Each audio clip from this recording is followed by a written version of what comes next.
This video is going to be about piecewise functions.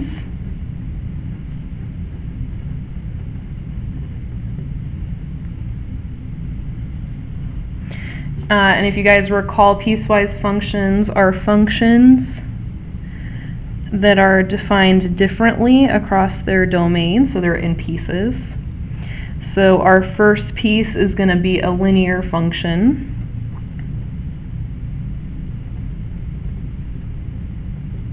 And that's if x is between -5 and -2. And then we're going to have a quadratic function.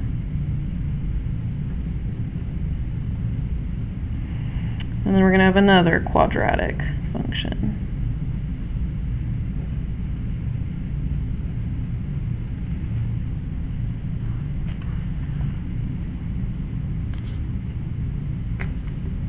Okay.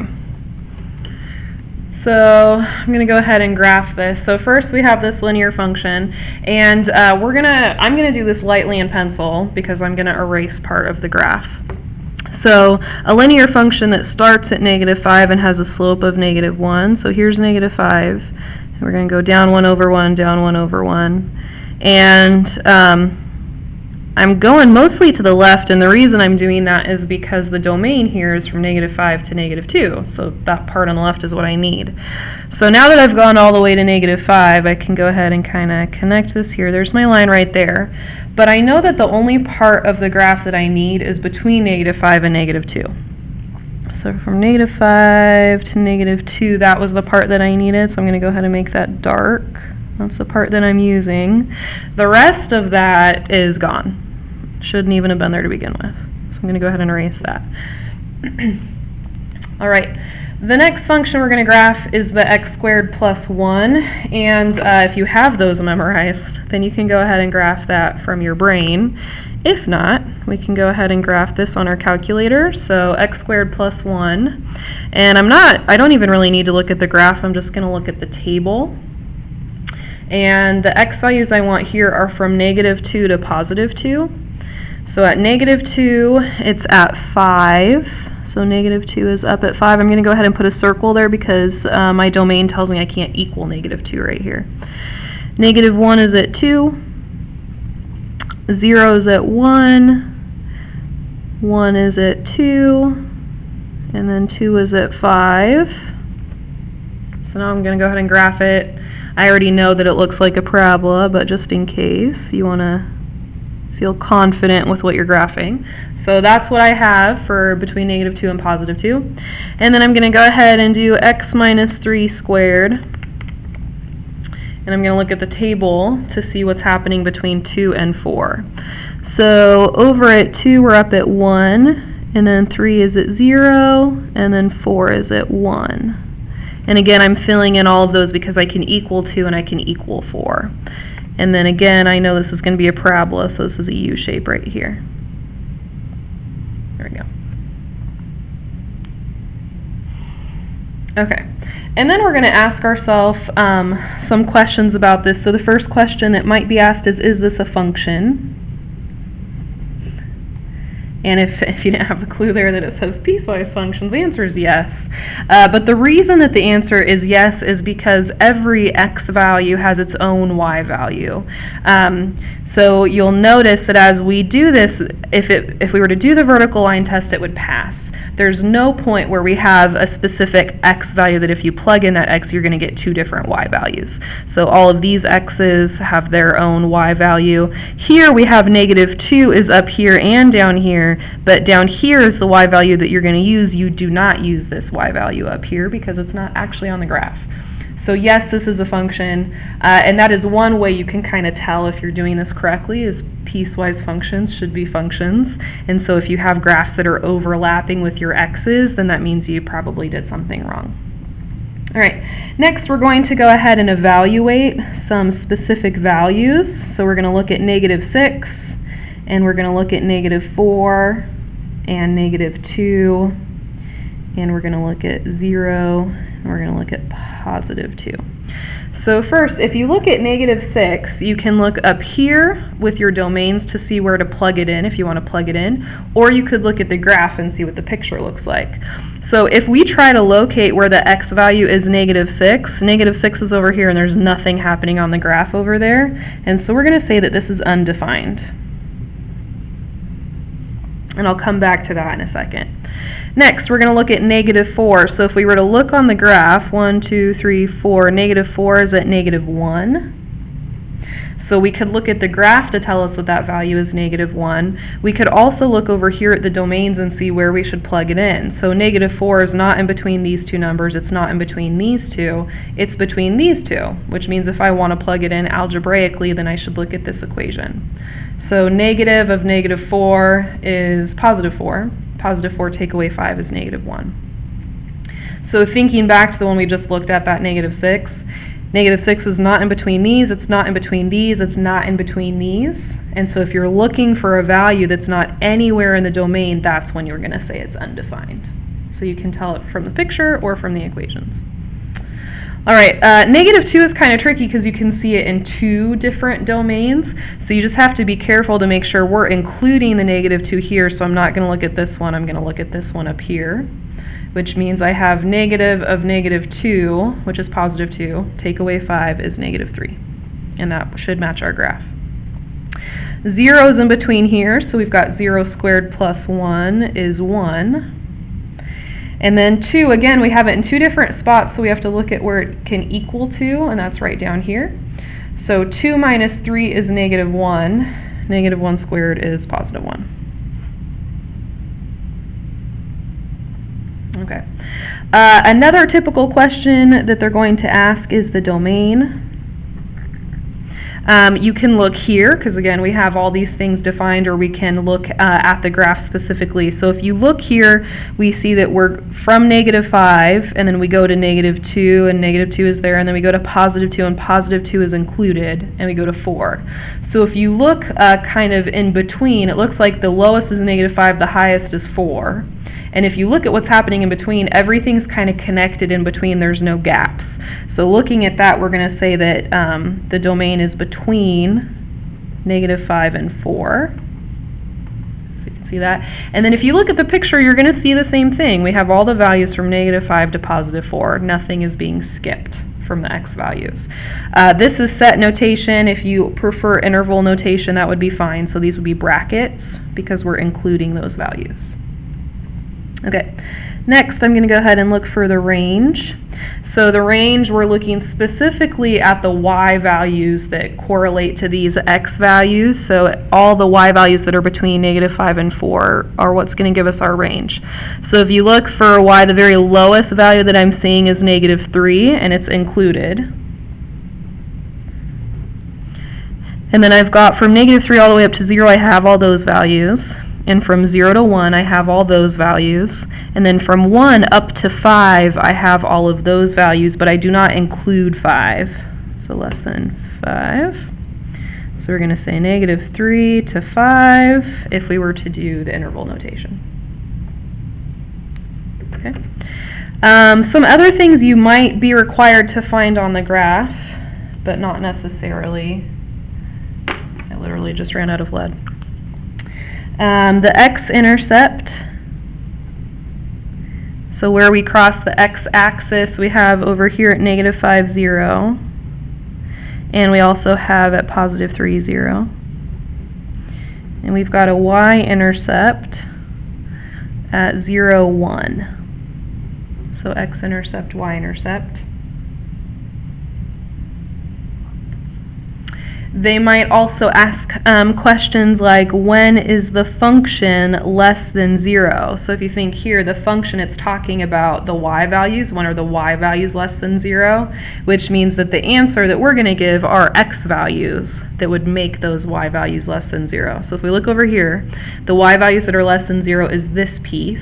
And that was the part where we had x was between -5 and -2. So we're going to say -5 less than or equal to x less than or equal to -2. So those are the specific x values that did that. And you could also write it in the interval notation, so -5, -2 would be fine. Okay. They also could ask you a question like, where is f of x increasing? And so there we're going to look at the x values that are making the graph go up. So here, this is decreasing, we've got this is decreasing. It's increasing here, so this is from 0 to 2. So I'm going to say 0 to 2. And we don't ever put equal to. It's not increasing at 0 if you just looked at that point, right? Cover up everything, just look at 0. That's a single point. It's not increasing or decreasing there. That's just a point that's sitting there. So it's not doing anything specific at 0. It's not doing anything specific at 2. But between those points, it's increasing. And then we also have increasing from 3 to 4. And for both of those, we could do, that should be a parenthesis. So 0 to 2 and 3 to 4. And U just means union. It's what you put anytime you have more than one answer with an interval. Okay, what I want to do next is show you guys how to plug this in your calculator because you probably have never done this before. So what I'm going to do first is I'm just going to type in all three of these real quick. So negative x minus 5, x squared plus 1, x, minus 3 squared. Okay. So I've got them. Now, once you have those functions in there, we're going to go to the very end, and now we're going to try to type in this limited domain. So what you do is you hit the divide button, and we're not doing divide because we're actually dividing anything. It's just like the notation. It's like we're kind of switching over from computing something in our calculator, and now we're kind of using it as like a computer where we're kind of programming something into our calculator. So we put a slash there, and we're putting parentheses, and what we're about to type is we're about to type this limited domain. And your calculator cannot handle this notation, so what we're about to tell our calculator is that this is for x values that are greater than negative 5 and x values that are less than negative 2, and that's how we write that. So next you're going to type x, and then we have to type greater than or equal to negative 5, and the way that you get that greater than or equal to in is you hit second math, so second math, and if you look down here we have all those symbols. So greater than or equal to negative 5. And now we need to have the word and because we're going to have two parameters there. So second math, and here we go over to logic, and this is where the numbers are. So we have and. So where x is greater than or equal to negative 5 and second math. Oops, sorry, I forgot to hit x. Go back. X. Okay, now second math less than or equal to negative 2. End parenthesis. Okay, next, go down to the next one, hit the divide sign and the parenthesis, and here we're going to say x is greater than negative 2 and x is less than 2. So x greater than negative 2 and x less than 2.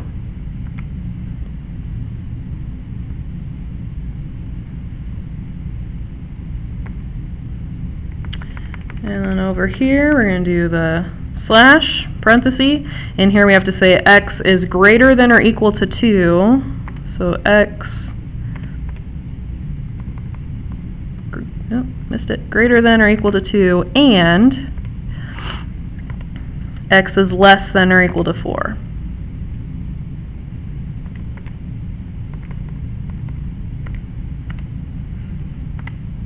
Okay.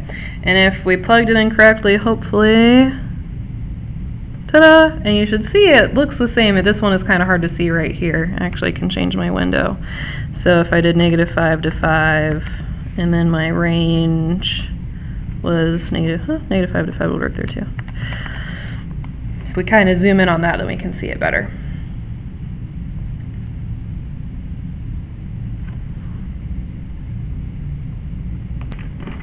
Okay, we're going to do one more problem. I'm sorry this video is kind of long.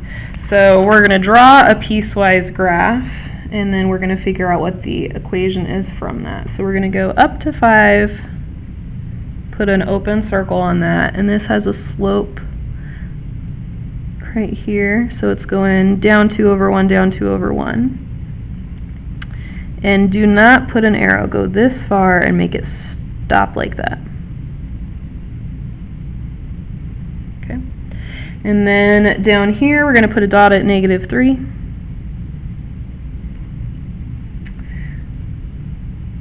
All right.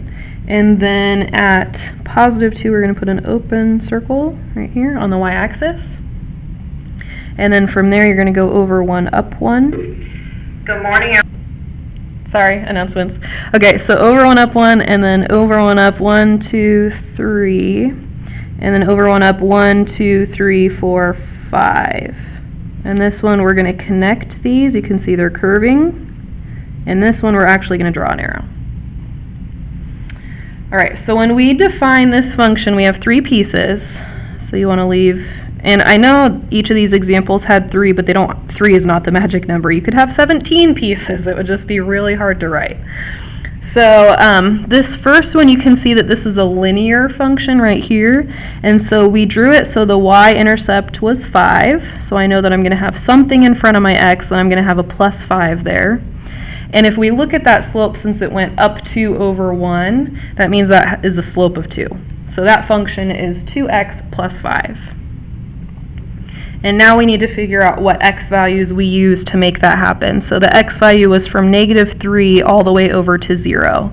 And we included -3, and we did not include 0. Okay. Now this is just a single dot. So for f of x equals, we're not going to have like a equation looking sort of thing here. We're just going to have a number. The y value there is just plain old -3. And the x value that we have right there is 0. And so we're going to say if x equals 0 exactly, then the y value is -3, and that's a single point. So no equation to be written there. And then over here, if you can recognize this, it looks like a parabola. And this parabola has not been shifted right and left, so it should not have parentheses in it. It does look like it went up 2. So I'm going to go ahead and write x squared plus 2. Now, if you are unsure of whether or not that is accurate, you could go ahead and graph it on your calculator, x squared plus 2, and double check to make sure that those points are really where they should have been. So here, x squared plus 2 is that parabola shape, and then this, we start at 0, and then we have an arrow to the right, which means that this is anywhere x is greater than 0. So we don't have an in-between sort of thing there. We have it going on forever. And if you wanted to double check to see that you wrote your answer correctly, you could plug all these into your calculator and check your answer.